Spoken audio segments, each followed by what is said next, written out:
Max Verstappen just drove a car he had never seen before, on a track he had never raced, in rain that kept getting worse, and still finished almost 2 seconds faster than the professional who calls that circuit home. The paddock is not talking about who will win the next Grand Prix. They are talking about a lap time that should not exist. A 4-time world champion, 0 GT500 experience, pouring rain at Fuji Speedway, and a result that defies every expectation about what a driver needs to be fast. But here's what the paddock is not talking about. The telemetry from that session tells a completely different story than the headlines suggest. Verstappen lost 3/10 in the first sector while learning breakpoints for a heavy braking zone at the end of a 1.5 kilometer straight. He gained half a second in the middle sector where raw car control matters more than circuit knowledge. Steel brakes instead of carbon. A tire battle with 4 manufacturers fighting for grip. A mid-engine GT500 that weighs roughly 1,020 kilograms. Every number adds up to a performance that should not be possible, and that is where this story gets complicated. This is the part that changes everything. Verstappen was not just testing a new car, he was stress testing his ability to adapt, to learn, to extract speed from a machine that speaks a different language than the one he has mastered. The question is not whether he can be fast in a GT500. The question is why he is doing this now while the Formula One season is still being decided. What no broadcast covered is this. The Fuji run was not a one-off. It was a chapter in a story building for months. And to understand what comes next, we need to decode the impossible lap. Max Verstappen faced Fuji Speedway without a single practice lap in the GT500, and the circuit punished every guess he made. The layout demands respect. A 1.5 kilometer straight at full throttle leads into the heaviest braking zone on the calendar. Then comes a technical middle sector where mid-speed corners reward feel over force. Finally, a tight chicane in Sector 3 leaves no room for error. Verstappen stalled twice trying to exit the pits. He slid wide at turn 10 on his warm-up lap. Nobody in that garage expected what came next. The sector data reveals how raw talent can outweigh experience when conditions turn chaotic. Verstappen adapted his trail braking technique for steel discs that lose bite as they heat up, a sensation carbon brakes never produce. Sector 2 rewarded his ability to feel the limit through the steering wheel, not through prior track knowledge. His second lap brought a breakthrough. He found 1900ths in Sector 1 alone by trusting brakes he had never tested. Atsushi Miyake, the Nissan factory driver who won at Fuji in 2024, responded with genuine curiosity about the driving style differences. The wet weather factor adds another layer that changes how we read these numbers. Wet conditions at Fuji can shift by almost 2 seconds minute to minute depending on water accumulation and tire temperature. João Paulo de Oliveira, a 20-year veteran of Super GT, raised a technical debate about comparing times when the track itself is changing. This is not about dismissing Verstappen's speed. It is about understanding what the data actually shows when variables multiply. To see the full picture, we need to go inside the garage and examine what the telemetry does not show. Verstappen's Fuji data revealed something the paddock did not expect about driver adaptability. His throttle application in the wet GT500 mirrored his Rain Masterclass at Interlagos years earlier. Same micro-corrections, different mechanical platform. The steering feedback frequency tells the real story. Formula One demands roughly 3 times more corrections per corner because aero sensitivity amplifies every input. The GT500 requires smoother, predictive movements focused on preserving mechanical grip. But here's what the paddock is not talking about. Adrian Newey once said the best drivers understand how a car wants to behave before it tells them. Verstappen's adaptation curve at Fuji proves that principle in real time. Steel brakes demand progressive trail braking to manage fade, while carbon allows later, harder stops with consistent pedal feel. The unlearning challenge is quantifiable. F1 drivers rely on downforce for cornering limits.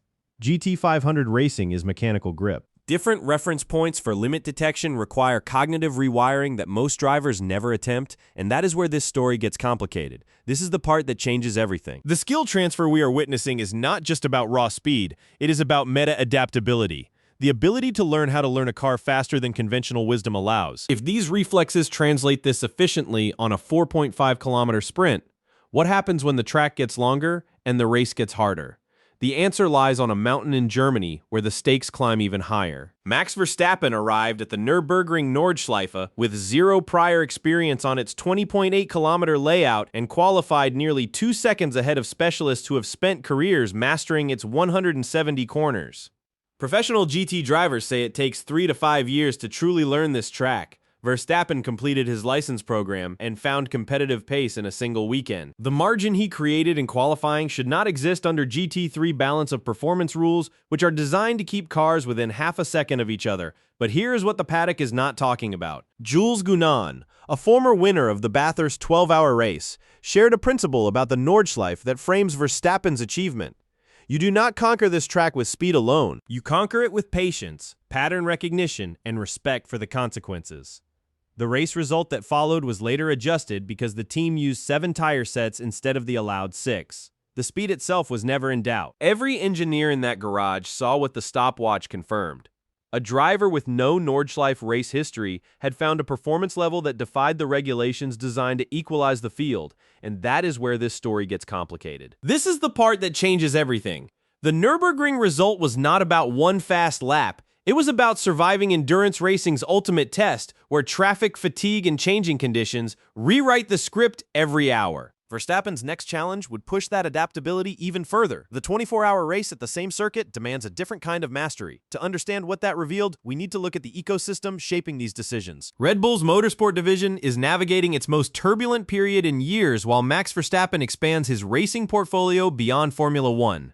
Christian Horner departed in July 2025. Helmut Marko concluded his role at the end of that year. Adrian Newey, Jonathan Wheatley, and other key figures have moved on. Yet Verstappen's GT program has accelerated, not slowed. Sources within the organization suggest endurance success metrics now carry weight alongside Grand Prix results. But here's what the paddock is not talking about. Resource allocation data reveals Red Bull's GT3 program receives engineering hours and simulator time comparable to established endurance teams. This commitment level differs sharply from other F1 constructors who treat crossover racing as promotional activity. Giampiero Lambiase, Verstappen's longtime race engineer, recently joined McLaren. Historical data on driver-engineer separations shows performance can dip during the adjustment period. Yet Verstappen's crossover results have improved. The real story was never about the lap time. It was about what these parallel tracks signal for 2026 contract dynamics. And that is where this story gets complicated. This is the part that changes everything. Verstappen's GT appearances occur against the backdrop of an F1 title fight that is not going to plan. His 8th place in the 2026 standings contrasts sharply with the 40 wins from 65 races he secured in the previous 2 seasons. Every crossover result becomes a data point in a larger conversation about driver value, team stability, and championship leverage. To understand how this psychological landscape shapes on-track decisions, we need to examine the 2026 Formula One context, where every point now carries extra weight. Max Verstappen sits 8th in the 2026 Formula One Championship, a position that feels foreign after securing 40 wins from 65 races across the previous 2 seasons. The new regulations arrived with changes he publicly called F1 on steroids. Power units now deploy more electrical energy.